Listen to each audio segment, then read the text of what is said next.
ka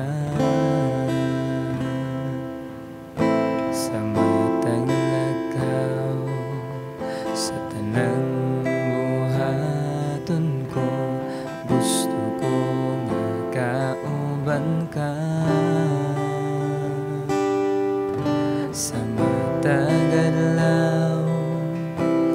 Gusto ko makauban ka sa matag lakaw sa tanang buhaton ko. Gusto ko makauban ka kay ikaw man kanunay gitinguhan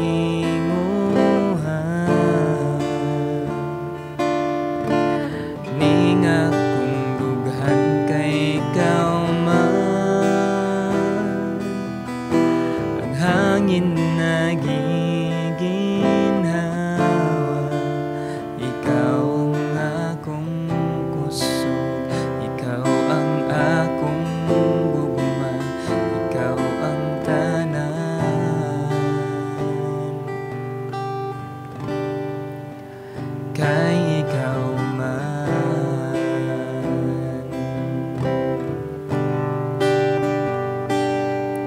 Sa gusto ko makauban ka sa matag lakaw sa tanang buhaton ko. Gusto ko makauban ka kay ikaw man kanunay gitinguhan ning akong dughan kay ikaw man. Ang hangin nagiginhawa, ikaw ang akong kusog, ikaw ang akong gugma, ikaw ang tanan kay ikaw man kanunay gitinguhan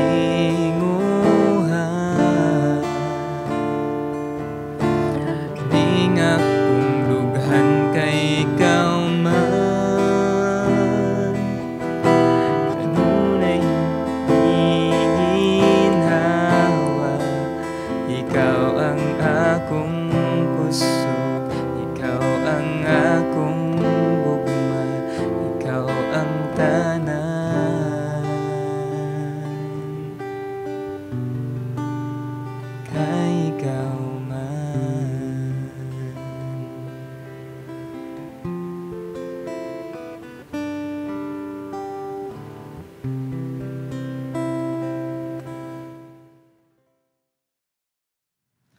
Hello, mayong adlaw sa tanan nga naminaw ug nakita sa ato karon.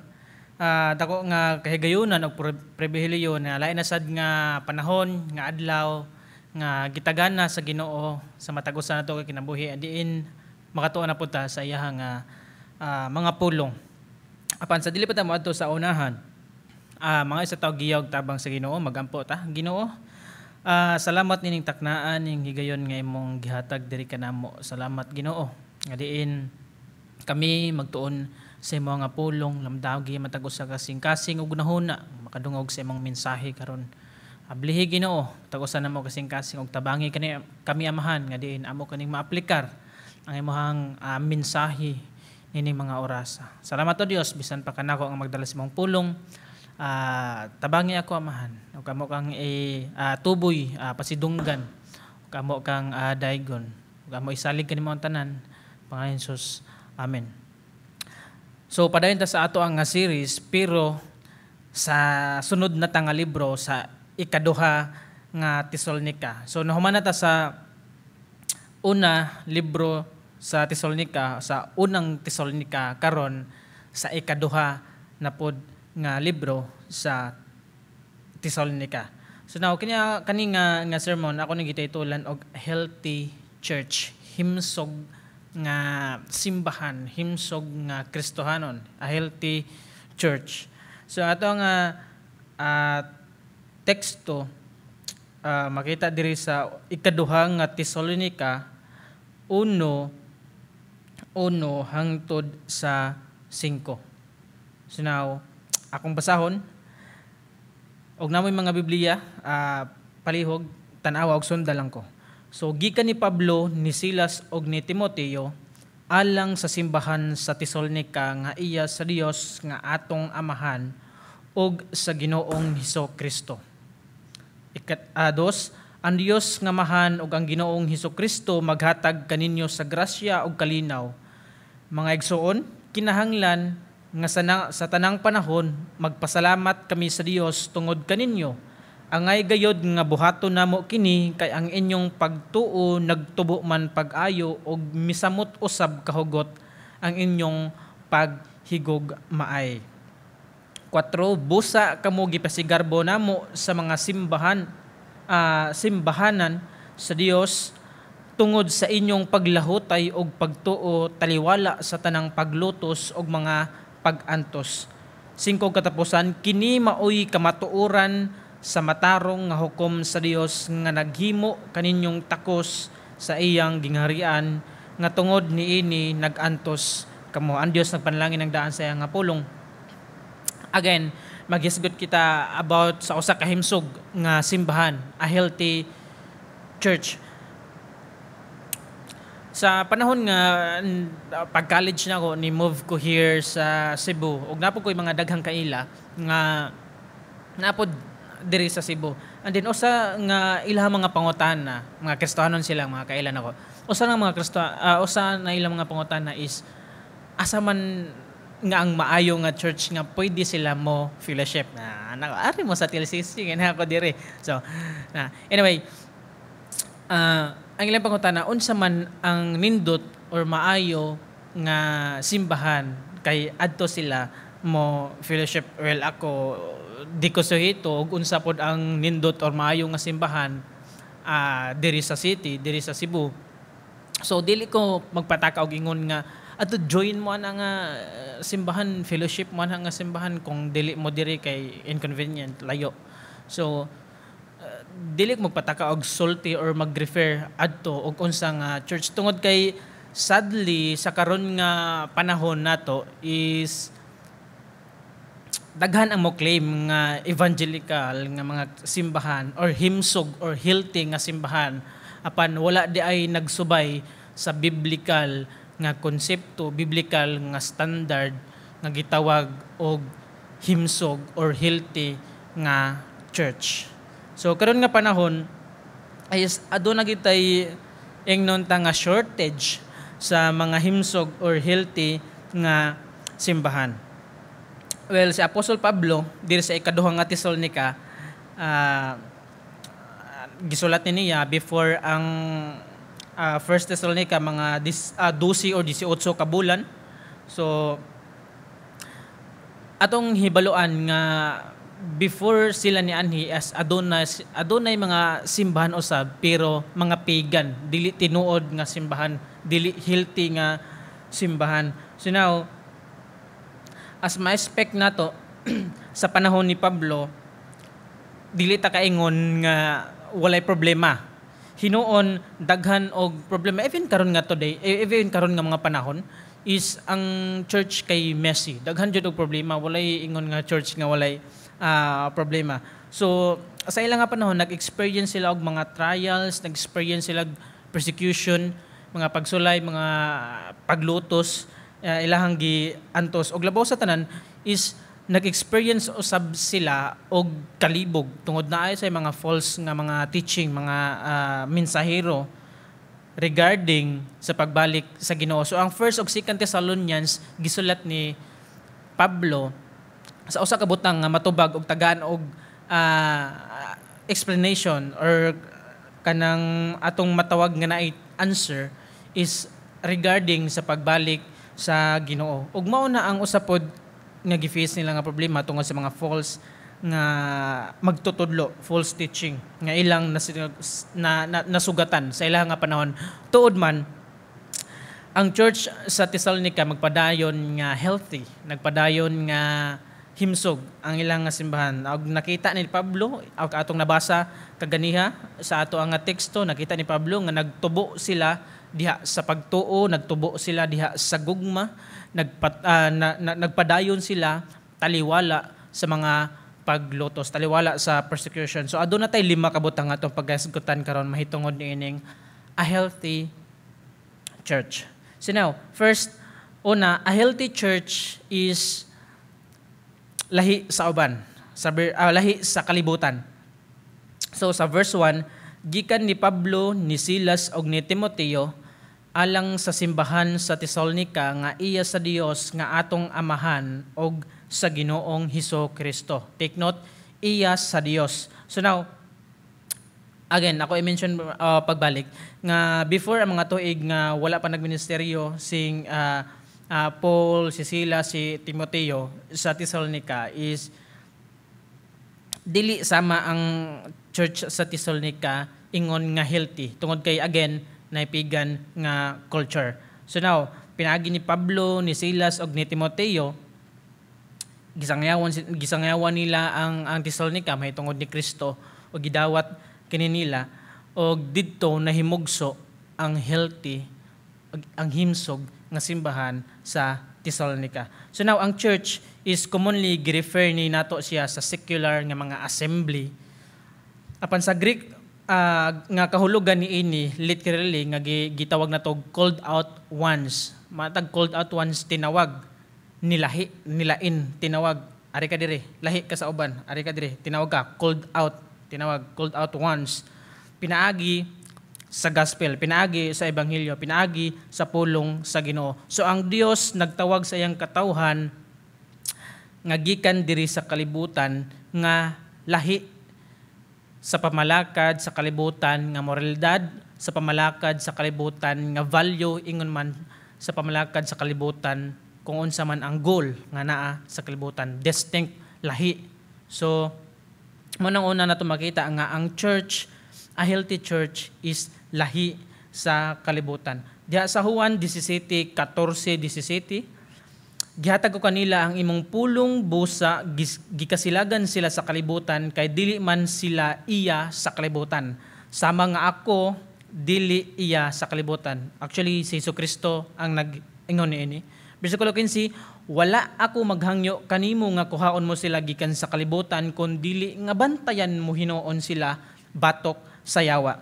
16, sama nga ako, dili iya sa kalibutan, dili usab siya iya sa kalibutan. 17, balaana sila diha sa kamatuoran ang imong pulong kamatuoran. Subot pasabot nga ang church, ang simbahan gikan naa sa kalibutan apan dili para sa kalibutan.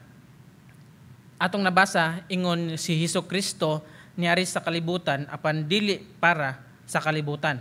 Kundi hinuon ato ang dako nga butang ato ang mabantayan, manotice niini is kaning gitawag natog set apart. Atong balikon pagbasa sa 17 sa Juan 17:17, balaana sila, set apart, lahi, called out ones, lahi sa uban, balaana, tinawag, lahi. So mao nang ato ang mabantayan, lahi ang simbahan ug lahi ang kalibutan. So now, ang usa ka butang nga paghatag og lahi nila tungod kay ang kita mga Kristohanon or ang simbahan is adunay pulong sa Ginoo, adunay kamatuoran.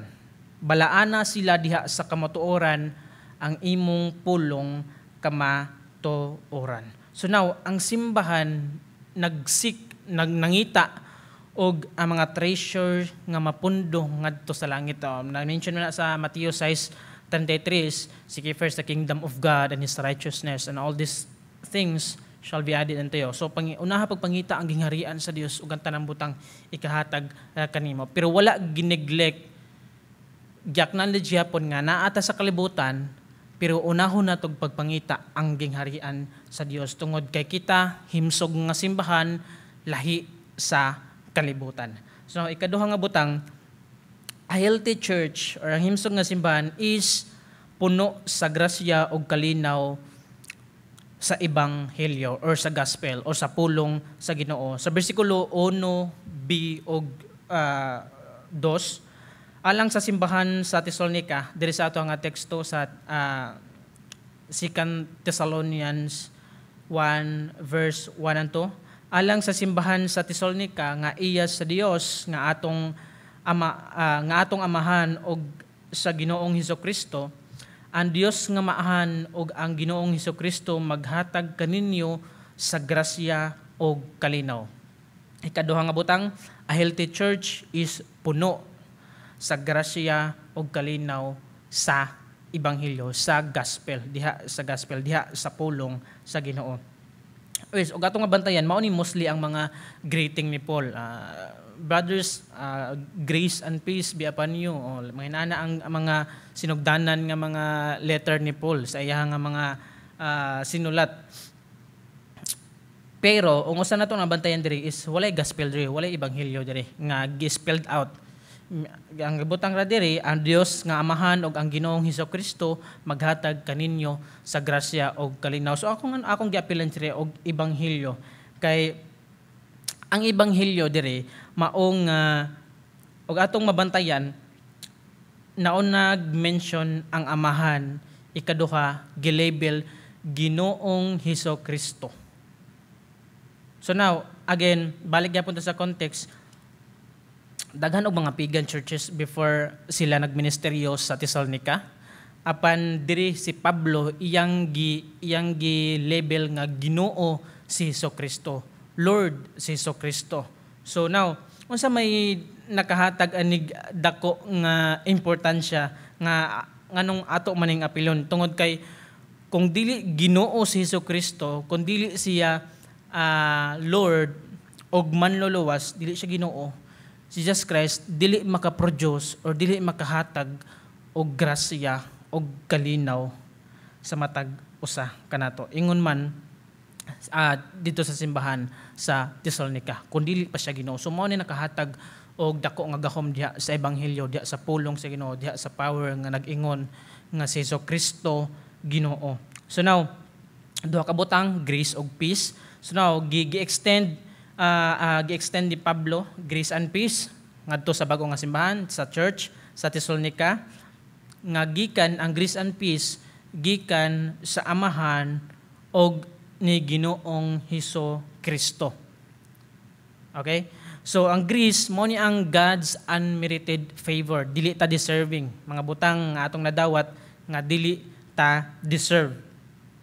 So makita nato ang definition diri sa grace is simply katong gibuhat ni Kristo ibabaw dito sa cross on our behalf.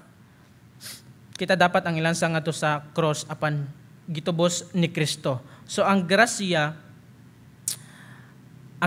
mao ang mga butang again nga dili ta deserve makadawat apan nakadawata. So unsa man ang mga butang mga nadawat nato nga dili ta deserve unta.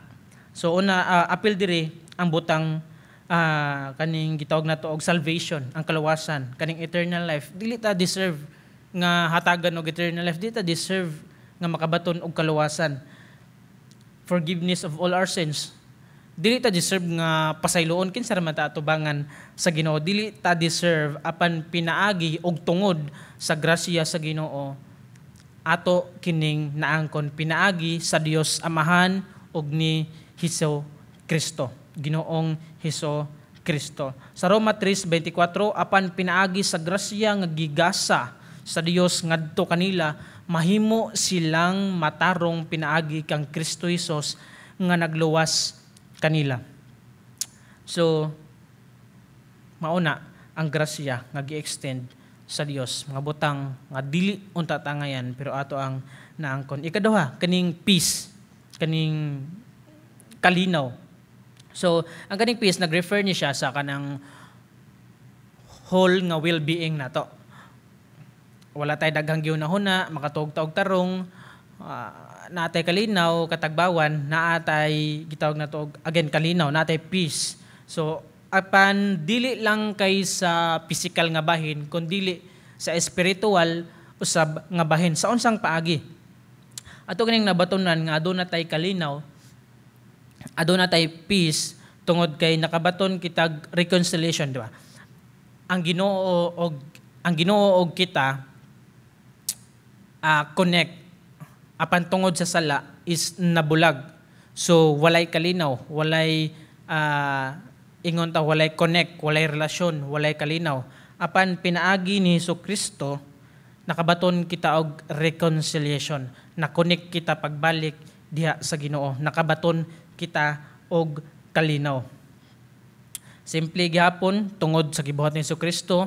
Again, dili nato iwala ang ebanghelyo, ang gospel. Gibuhat ni Jesucristo, iyang gibayran og dugo, iyang gipaula ang iyang dugo ingon nga bayad sa atong kasalanan og nakabaton kita og kalinaw diha sa Ginoo. Og dili lang kay gibuntog ni Jesucristo ang naghatag nato og kalinaw pinaagi sa paglansa ngadto sa cross, dili lang kay kana kundi naghatag usab nato kalinaw dili lang kay sa Dios kundi ngadto pod sa ubang mga tao sa laing katawhan. Now sa Efeso 2:14, kay si Kristo gayud mao ang atong pakigdait. Pakigdait is the same as kalinaw. Gihimo niya ang mga Hudiyo og ang mga dili Hudiyo nga usa na lamang kakatawhan. Kita dili ta Hudiyo, mga Israelites sila ang mga Hudiyo. Apan gitawag ta nga katawhan sa Dios usa lamang. Pinaagi kaniya how pinaagi sa iyang kamatayon giguba or iyang gibuntog niya ang paril sa panagbingkil nga nagulang kanila. So Kristo ang ato makita si Kristo ang nagpatiwala niini. So og atong hibaluan aduna tay assurance nga unsa man ang mahitabo sa ato nga kinabuhi, unsa man mahitabo aduna tay assurance knowing ang atong mga kasalanan, atong kalapasan kompleto nga gipasaylo sa Ginoo. Pinaagi sa grasya nga gihatag sa Ginoo, nakabaton tag kalinaw sa ato nga kasing-kasing. Bisan unsa man mahitabo sa palibot, aduna tay grasya ug aduna tay kalinaw. So ang himsog nga simbahan puno sa grasya ug kalinaw sa ebanghelyo. Ikatulong nga butang, ang himsog nga simbahan is magpadayon pagtubo ang pagtuo diha sa Ginoo og paghigugmaay sa matag usa. Faith diha sa Ginoo og love one another. Sa bersikulo 3, mga igsuon, kinahanglan nga sa tanang panahon magpasalamat kami sa Dios tungod kaninyo. Angay gayud nga buhaton namo kini kay ang inyong pagtuo nagtubo man pag-ayo og misamot usab kahugot ang inyong paghigog maay.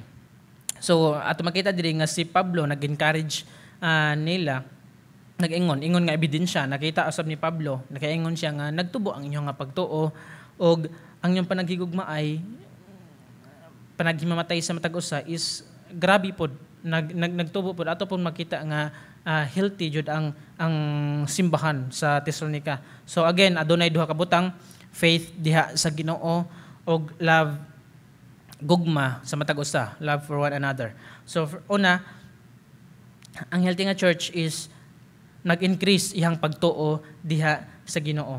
So atong hibaluan nga we talk about faith, atong hibaluan nga kita duol ta sa Ginoo, aduna tay pagtuo ni Hesukristo, ingon nga si Hesukristo ang manuluwas og kanang Ginoo, Savior og Lord. So nito usab ta nga si Hesukristo maghatag og kinabuhing dayon. Again, dako kay niya ang kahimuan ng pagtuo. Nag-mention na sa John 3:16, gi-mention na, for God so loved the world that He gave His only begotten Son, that whosoever, bisan kinsa nga motuo, bisan kinsa nga motuo kaniya, naay kapoy pagtuo, kaya tagan niya dili adon makabaton og kinabuhing dayon, dili malaglag.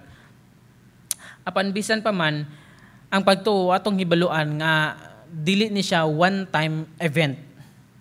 Okay, dili ni siya one-time event ang pagtuo.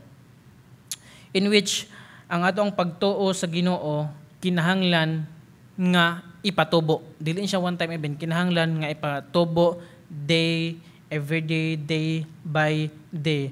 O kana naglaom ta sa mga promise, sa mga saad sa Ginoo. Tungod kay useless ang atong pagtuo kung dili na to i-grow, dili na to i-exercise, di ba? Patay ang pagtuo kung walay buhat, dapat na tong i-grow. Matod pa sa Santiago, patay ang pagtuo kung walay buhat. So now, ang nakalisod lang ani nga part sa pagtuo tungod kay usually ang pagtubo ng mga higayon nga ang pagtubo usually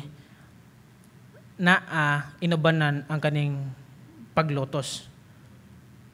Tungod kay ingon bitaw nila nga sama sa bulawan nga tistingan, ingon bitaw nila sa mga katigulangan nga dili na mahimong lig-on kung wala na ni agi og mga bagyo nga sagubangon. Dili na mahimong grabe ka nindot nga lig-on nga lawas kung wala na niya gi-gym, wala na niya gi-exercise, di ba?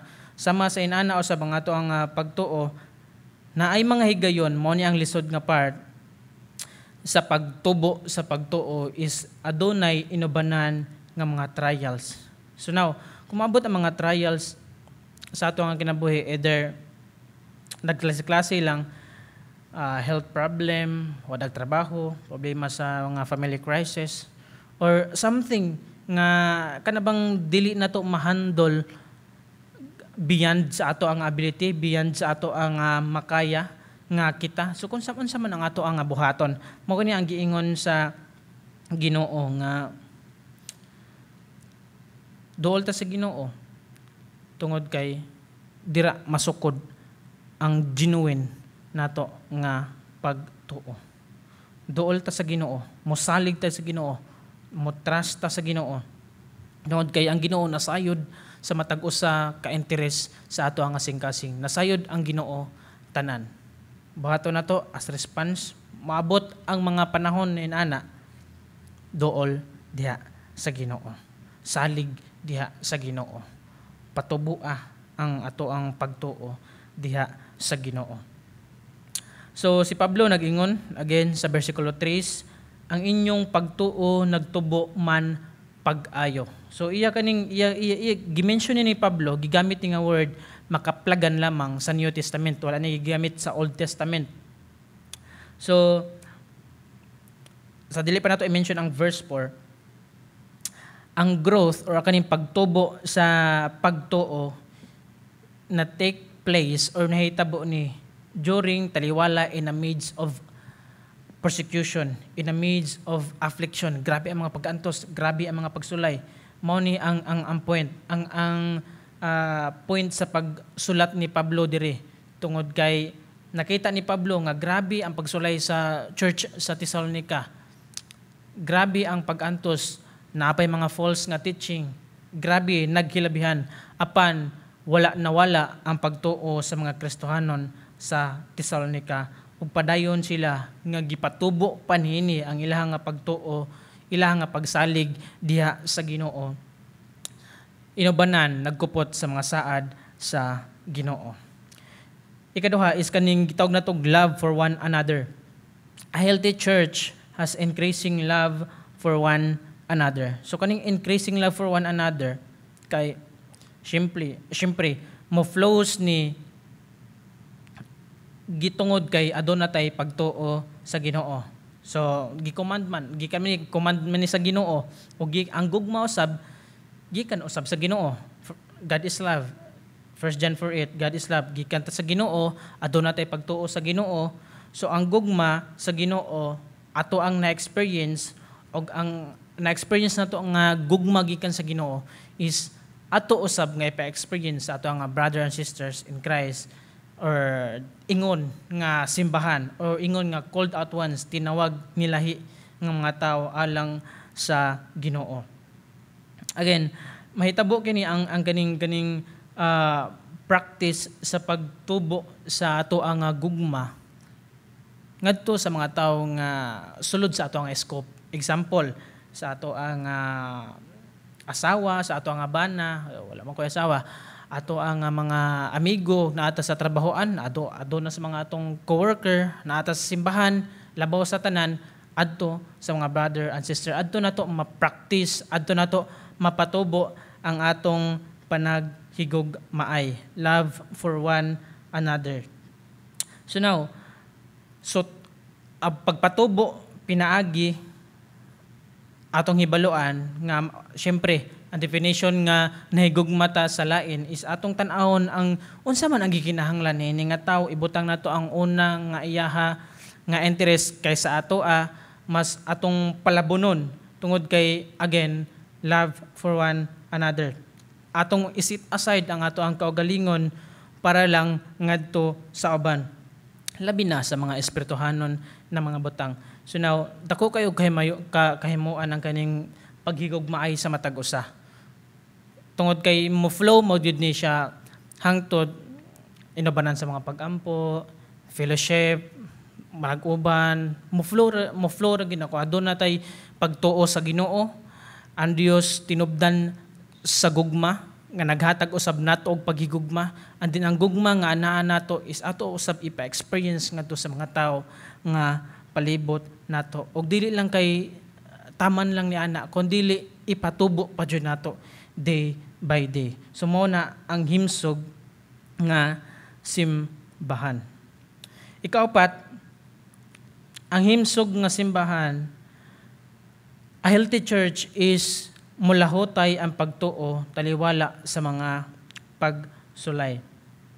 Again, akong balikan ang versikulo 3 nga nag-ingon si Pablo nga liguna or tubuan niyo ang pagtuo o paghigog maay sa matag usa.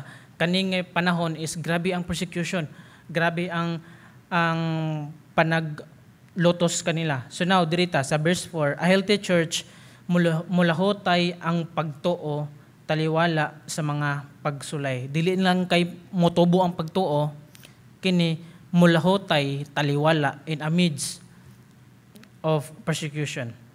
Versikulo 4, busa kamo gipasigarbo namo sa mga simbahan sa Dios tungod sa inyong paglahotay ug pagtuo taliwala sa tanang paglotos ug mga pag-antos. Ato makita din kaning persevering, ang kaning malahotayon nga pagtuo in amidst taliwala sa paglotos, dili siya automatic. Actually, lisod gali ni siya. Dili siya automatic nga mo abot lang. So ang kaning trial, ang kaning mga paglotos sama ni sa usa ka testing sa ato ang pagtuo. Genuine nga pagtuo, either mo lahotay ta or mo surrender. So inana. So naside ba mo sa kaning gitawag nato sa Mateo 13 kaning sower, parable of the sower or seed nga kato mga binhi nga natagak daplin sa dalan, mga binhi nga natagak sa batuon nga yuta, mga binhi nga natagak sa maayo nga yuta. Ako ani kuhaon nga example kani mga binhi nga natagak ngadto sa batuon o rocky nga places, mga batuon nga lugar or dapit. So sama nga ang kani mga binhi nga natagak diri sa batuon nga dapit is kadto mga tawo nga nakadungog sa mensahe sa Ginoo, malipayon nga nidawat sa mensahe sa Ginoo, naanay joy, naanay grabe kalipay nga nakadungog sila, nidawat sila sa mensahe sa Ginoo, nidawat sila sa Ginoo.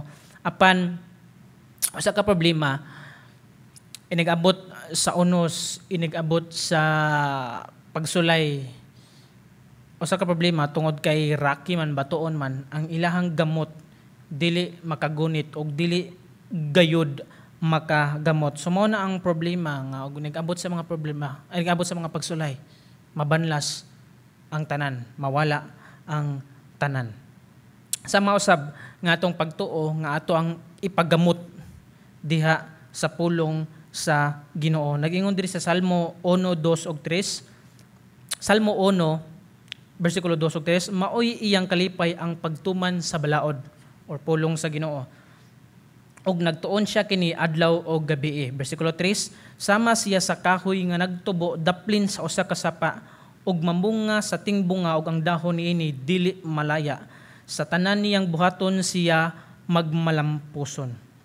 So ang key sa pagsalig diha sa Ginoo is atong i-send down ang ato ang mga root, ang ato ang mga gamot, atong mga ugat ngadto sa pulong sa Ginoo para inig-abot sa mga pagsulay, gagmay nga pagsulay, dagko nga pagsulay, grabe nga mga problema, nakagamot ta diha sa Ginoo. So atong makuha ang pattern gikan sa parable of the sower or parable of the seed nga kinahanglan day nga atong igamot nga ato ang pagtuo aron dili ta mabanlas taliwala sa mga pagsulay, taliwala sa mga problema.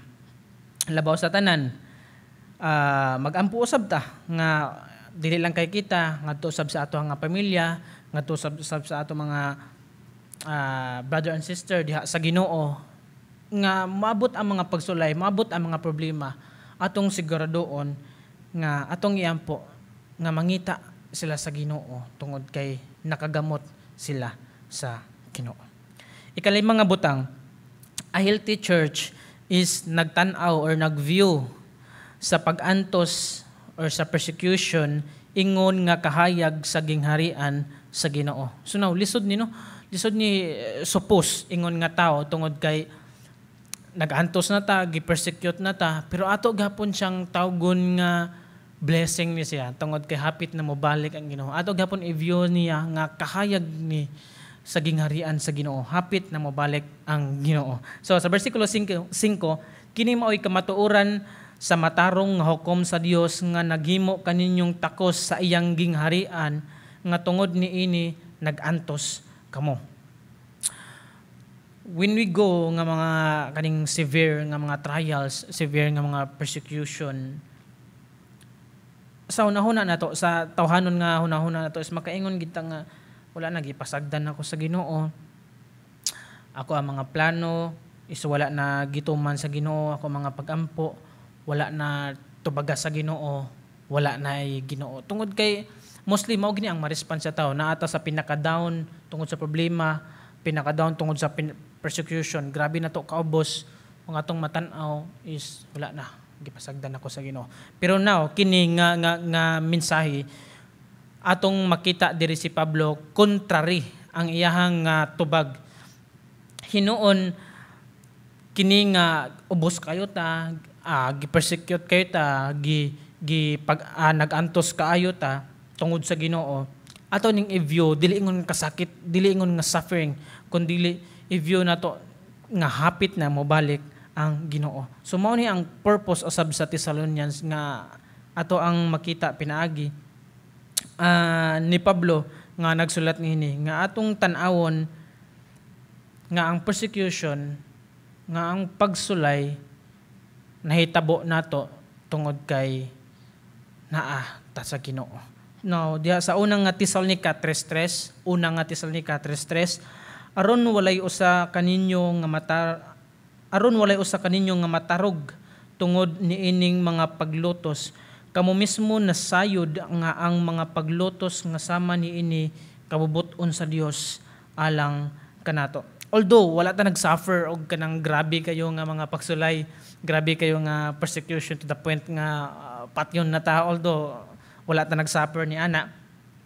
Bisan unsa pa man, apan nakasulay ta sa matagos nato kinabuhi is adon natay mga kalisod, adon natay ginasagubang nga mga problema sa atong kagalingon, sa ato nga pamilya, ingon man sa church. Adunay mga problema, adunay mga pagsulay.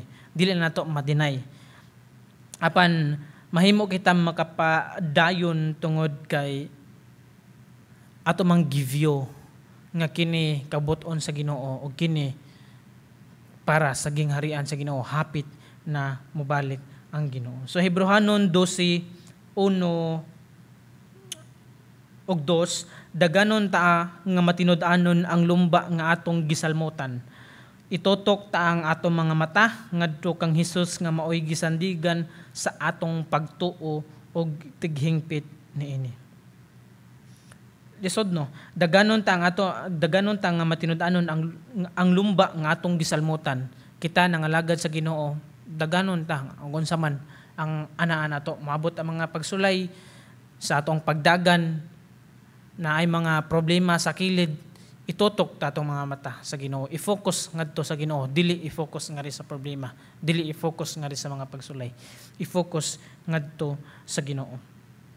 So now, to end, sa atong kalawasan, sa ato ang body, sa ato ang kalawasan, feel na to kay healthy ta tungod kay wala tay gipamati, wala tay mga symptoms nga nanggawas sa ato ang mga lawas. Feel na to healthy ta. Apan umabot ang panahon nga kita magpa-check up, kita magpa-check sa mga doktor ato sa ospital, magpa-check dira na to makitaan nga adan ano anaa di ay problema, anaa di ay problema sa sulod nga wala na to nabantay, og feel na to kay healthy lang. So now, sama sa kaning Corinthians, ikaduha nga Corinthians chapter 1 pa ni, sama ni ini introduction og check up nga gihatag ni Pablo diri sa ato sa mga kasimbahanan sa nato. Sama sa dungog nato karon, ingon nga challenge ato nito bago nga mga pangutana sa atong kagalingon kung healthy ba ta. So now, healthy ba ta? Lahi ba ta sa kalibutan? Puno ba ta sa grasya ug kalinaw? Ikatulo, nagtubo ba ta diha sa pagtuo ug gugma? Ikaapat, mupadayon ba kita taliwala sa mga pagsulay? O ikalima, gatan-aw ba kita sa pag-antos ingon nga kahayag sa gingharian sa Ginoo? Healthy ba kita? Kumusta man ang atong espirituhanon nga bahin? Healthy ba kita? Magampo ta. Ginoo, salamat nining kahigayonan nagatuon sa mga pulong. Salamat sa mga pulong nga diin mugamot kini sa matagusan namo kasing-kasing, din ma-apply kini namo amahan, ma-aplikar sa matagusan namo kinabuhi. Tabangi kami o Dios tungod kay wala kami mabuhat kung wala kami mabuhat kung wala ang imuhang nga tabang. Busa amo isalig kanimo ang tanan, pasalmatan ka, dalaygon ka sa walay katapusan, tanan tungog himayaan imo lamang sa pangalan ni Jesus. Amen. Og amen.